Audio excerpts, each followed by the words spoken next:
Okey, baik. Hari ini aku terlihat satu berita di portal utusan Malaysia. Tutup UNHCR demi kedaulatan negara. Ini kenyataan yang cukup jelas bila melibatkan UNHCR yang bertapak dalam negara kita ini untuk menguruskan perjalanan kedatangan pelarian-pelarian yang ada dalam negara ini. Mereka juga bertanggungjawab di atas dasar kemanusiaan. Tetapi apa yang sedang kita lihat, kita tengok bahawa UNHCR ini gagal memainkan peranan, membawa satu agenda kemanusiaan.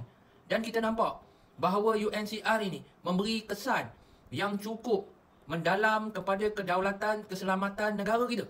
Juga memberi kesan terhadap kehidupan masyarakat dan rakyat Malaysia.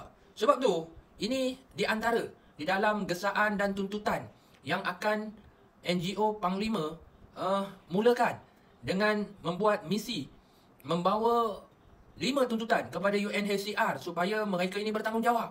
Misi yang akan bermula 25 hari bulan 12 ini membawa suara rakyat Malaysia, membawa petition rakyat untuk diserahkan di hadapan pejabat UNHCR.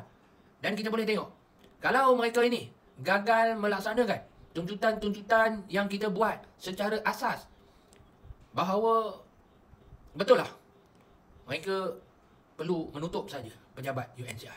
Nanti kan misi berjalan kaki sejauh 450 km Sungai Petani ke pejabat UNHCR menyatakan bahawa gelombang dan suara rakyat mahukan sesuatu yang jelas dibuat oleh UNHCR dalam isu melibatkan parti dan pelarian.